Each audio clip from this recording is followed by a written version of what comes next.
Hi, my name's Barry and I live in Greece, and I want to tell you about one of my favourite hikes, which is down here on the south coast of Crete along the E4 national footpath. The E4, as you probably know, is a trail that leads all the way across Europe, and we are very lucky down here to have a really beautiful section of it to walk. And the walk that I want to tell you about was the walk from Paliokra to Souia. And basically it starts off, you're walking along the coast the whole way. It starts off in Paliokra, and the first 2 hours of the walk you're walking right next to the coast.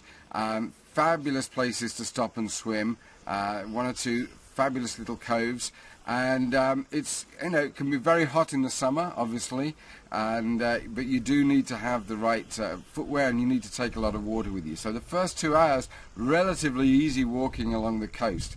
After that you start climbing up, and you get maybe 200 or 300 meters up, and you go over the saddle of a headland. And this headland, when you're approaching it from Paliokra, as it sticks out into the sea, it looks like a crocodile's head. That's why they call it actually the crocodile, Cape Crocodile. So you go over the saddle, over the neck of the crocodile, and when you get up there you realise that it's nothing like a crocodile at all. And what you do is you climb up gradually on the trail, and you reach a plateau which is covered in gorse and fragrant herbs. And you kind of go across this plateau, and then you pick out the E4 path going down the other side. Now, when you descend the other side, you descend on the edge of a really beautiful little mini gorge, which is full of lots of colourful plants, and you see some quite colourful creatures down there as well. The last time I hiked that particular section, we saw a huge green, bright green common Balkan lizard, which was hiding in a bush, but absolutely electric colour. And the other thing we saw floating around was a griffon vulture just over on the ridge above us.